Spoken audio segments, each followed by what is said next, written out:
So is a college degree just paper at this point? Today, we are talking about whether or not college will be relevant or as relevant as it is today in just a decade from now. So 10 short years. We're going to be diving into all sorts of topics regarding this, including what those top companies are looking for when it comes to their recruits. Do you even need a college degree to get into Google or Apple? This answer may surprise you. And so today, that is what we're discussing on this episode of Dad Life, a part of the Beyond Real Estate podcast. I'm Jalen McKenna. With me, as always, is Nick Gumpert, realtor extraordinaire down in Southern Cali. And today, we are joined by Charles. He is going to be joining us for this entire week. And so we are going to be digging not only to this subject, but many more along the week. So be sure to follow and subscribe so you know when those next episodes are released. But we will jump right into this week's Dad Life of college. Is it relevant? Right after this. Welcome to Beyond Real Estate with Jalen, the podcast discussing parenting, real estate, and business. Every week we go in depth on how to become successful in business and life. Jalen, take it away. College being relevant, always a big thing, especially if you have kids or you went to it yourself. And you're like, boy, howdy, am I not using my degree for anything? As a philosophy, a guy that went to school for philosophy, there wasn't many business aspects I could use it for to begin with, but my degree is completely useless. You're well thought out. The critical thinking they teach in philosophy just completely went over my head with how I could actually use a philosophy degree.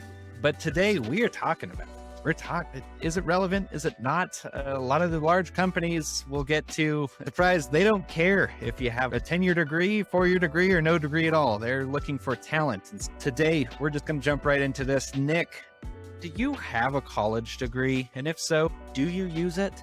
I do have a college degree. I would say I used it. So I got a business degree with concentration in entrepreneurship. So being in my space, I feel like it's very relevant. With that said, I don't know, though, that you can learn to necessarily be a really good entrepreneur. You can understand the skill sets, right? But I think the reality is those skill sets change. But with that being said, I guess that's an entrepreneur. You have to be willing to adapt and change and stay curious. So I think it is relevant for where I'm at and what I do. So there's my answer. Charles, let's put that one on you. Yeah, so I do have a college degree. Specifically, mine is business in sports and entertainment marketing. And I did that for a while, but owning your own business is a little different. I think I'd be in a better position if I did entrepreneurship in college. Yeah, I would say I definitely don't use it as much as I probably would if I was in my other industry before I decided to open up my own brokerage. So then on that, with both of you having your college degrees, you guys were able to get through more college than I was, because not only did I not get the philosophy degree, I'm a philosophy degree dropout. And I can't say I use it too much in my daily life, but at the same time, both of your guys' degrees were in business. And looking back on it, would you do it again? Or do you think a lot of the lessons that you learned just by being in the entrepreneur space and just kind of jumping, head first into it, do you think that there was much that the college degree gave you over, say, just the average person that was jumping into your respective spaces?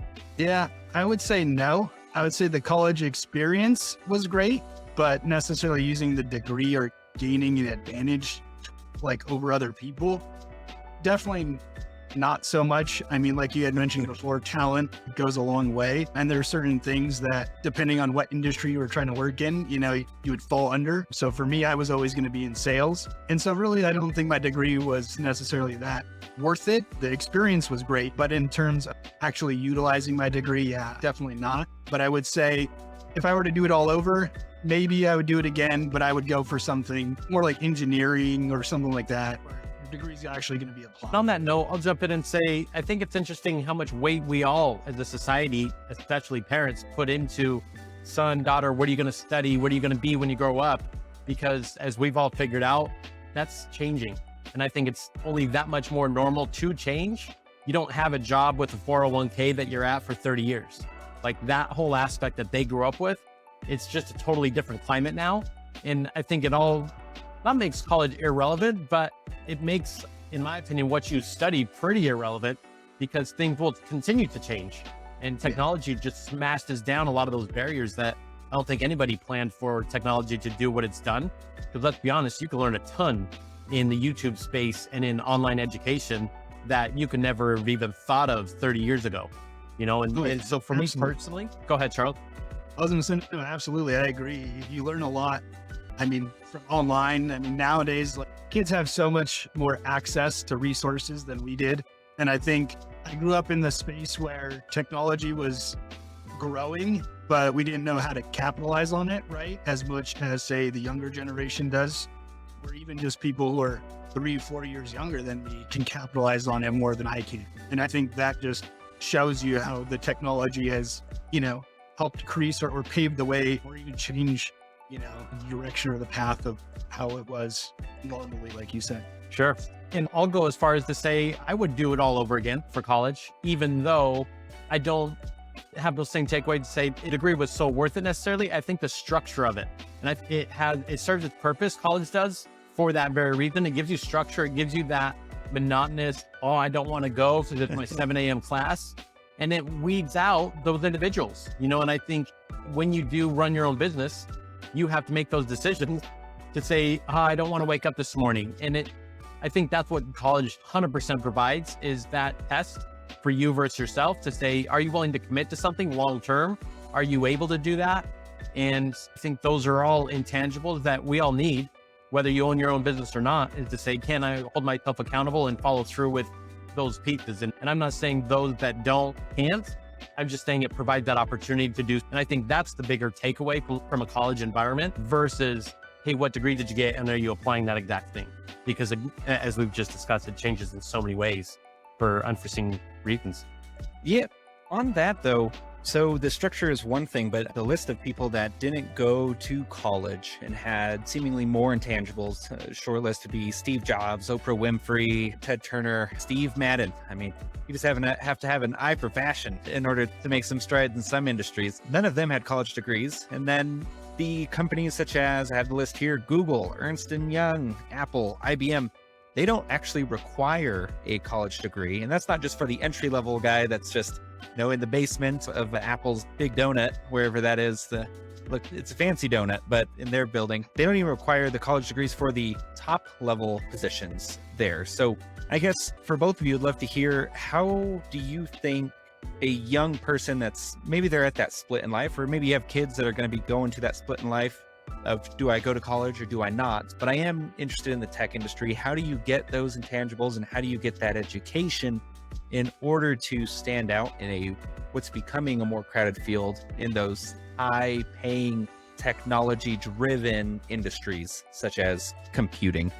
Yeah, I would say for most people, I think, like I said before, the kids that are the younger generation that are growing up, they have so much more access to resources, YouTube, online educational resources, things like that they can effectively learn most computer languages. I mean, I used to work for an educational company, a tech company, and we had Python and all of those, basically on our website where they could go on and they can do those courses themselves. From there, in order to get the job, I imagine you'd have to build a portfolio. So once you learn what to do, you just start building out your portfolio and you can show basically your efficacy, right? Your work, what you're capable of doing. Yeah. And I'll also say, I think we'll see a shift away from university being such a necessity to skills and trades, right? But primarily in the tech spaces, not going back into our mechanical days of actual hands and building things, but I think it'll morph. And I am looking forward to the day that I actually see the cost of the university going down. Like, I'd like to think that'll be in the next 10 years, but as you guys well know, it's unbelievable to see some of these costs for what it takes to get a bang average bachelor degree. It's like, why am I dropping $200K to get a business degree these days? I would never do that. And I can tell you for that very reason, I will not stress to Diego to say, you need to go to college. Like, for that reason alone, it doesn't guarantee him anything. Oh, absolutely. I mean, for my daughter, we've set up an account, but it's not a college account. We basically have it set up for if she wants to start her own business, she wants to do whatever at 18, if that's college or that's start her own business or, travel the world or something, that's what that money's going to be there for. So allow her to experience life, give her a little head start. Yep. And so let me go into a personal one. My wife is getting her master's in family therapy, and she got her bachelor's in human growth and development. And she now works for a nonprofit working with families that are basically helping people that have adopted or are fostering. So that's the resource that she gives. And she hates the college education she received purely for the fact that it doesn't actually translate to real world application. And so do you think that would be a reason why more and more people are saying college isn't really worth it, because college has almost become so diluted with what it says it teaches you, but then you actually do get out there in the real world and you go, y'all taught me stuff that it's just unapplicable. Like it was completely useless. That 10-page thesis that I had to write, there's no actual real world application. It's all just theoretical. And when I'm actually on the front lines, I can see I'm not using what I learned in college versus just the daily experience that I'm getting from actually working in the field itself. So do you think that the work experience and the college education there's just too large of a gap to where people actually find that value, especially with the raising costs of college? Or what do you think about that? Yeah, there's definitely a gap. I mean, and I would think too that in the future, you're probably going to start seeing more schools that are going to do more hands-on learning. So where you're not doing as much theory and you're actually going to be doing more of the application side of it, which I imagine will eventually get down the road of that. But yeah, for now, I mean, we're just kind of where we're at, I guess. But I'll play devil's advocate in this one and say, you know what it still does? It still creates that structure and reference points to come back to. So I agree that it's difficult to replicate something that happens on a day-to-day, because a lot of that stuff just comes up, right? When you have a really crappy client within the real estate space, like, can you really train for that? Like you said, Jay, you can always play those hypothetical cards and you can always role play, right? But it's within that role play, the monotonous, like, okay, this isn't really real. At least you've trained yourself to deal with that verbally. So when you do find that yourself in that situation, like, okay, I have something to work off of, versus you don't have any of it. You just wing it. You hope you do it right, but you really have nothing to draw back from. I think the other piece to that is, regardless if college happens or not, the importance of a mentor and bosses, right? Because if you don't go to college and you have a crappy boss or mentor, you're going to learn bad ways of doing things, but you don't know what you don't know, right? So if you just copy and mimic and you're just like, that's how I learned it, and people are looking at you like, dude, there's a much better way to do it. And you're just like, tell me, right? But if we've only been exposed to one person, versus college does surround you with other voices. And I think that's a good thing to collaborate, and a lot of small group thinking, and a lot of, hey, the three of us, we have to come up with a solution to a problem. Like, I think it does foster those environments, regardless if it translates to life and solving problems on a day-to-day. And hopefully your boss isn't someone that just got their MBA or something and they were hired because of their college degree, because that's going to be pretty rough. And you have no experience in the field, but you got hired because of your college degree. And now you're telling people, I'm a really good manager, but you can't actually help people when they do face those hard in the field problems that they're inevitably going to face. The last article I wanted to touch on was done by Vox. And it talks about how there's going to be a cliff that all education institutions are going to have to deal with in the coming decade. And that's that those smaller universities that rely on a high amount of people actually going to college, and that number now becoming lower on average, it's not increasing like it was for the past few decades, that lower enrollment number is now going to start having a lot of universities closing doors because they can't, even though they're raising their prices, they can't do anything about less people enrolling. Do you think that's a good thing? Or do you think that is something that's kind of troubled waters are off in the distance? Go for it, Carl. It's interesting, because it's like, is it really troubled waters? I guess it would depend on the size of the university. I mean, if you're talking like, and then I know, but like say UCLA or like USC closing, that would be huge, especially in our area. If it's a smaller school, maybe at a school with a way less attendance already, I don't necessarily seeing it as being a bad thing. means that they're going to have to go to another school if that's what they truly want to do. And, hopefully it's not one of those schools that has a special program where that's like the only thing they concentrate in. But, or maybe if that is, maybe that's the only thing they should be doing. Minimize your resources and your expenses doing other stuff and only focus on the one major that, you're there for. And to put a little bit more context too, before Nick jumps in, they were saying that the larger universities that have a lot of applicants every year probably won't be facing as many issues as those smaller colleges that are maybe the third or fourth choice. So I'm thinking, community college, your in-state college that isn't as prestigious, maybe it doesn't have a football program. People love their football programs. So with that in mind, Nick, what do you I think it's bad if you look at it from the perspective of it affects jobs, right? Those are teaching jobs. Those are leadership jobs that have to help maintain those spaces.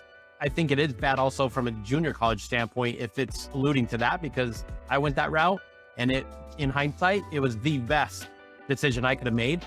And I think for anybody, because again, in my opinion, why would I go to Stanford to drop 80 grand for 2 years for my gen eds when I can go to a JC, drop 8 grand, take that 0 off the end and call it a day and then go somewhere for my bachelor. So that's me speaking from that. So if it's directly affecting JCs, I think that's not a good thing. With that said, I think it also creates an opportunity for smaller schools to find a niche and to redefine the education space and say, how do we stay relevant?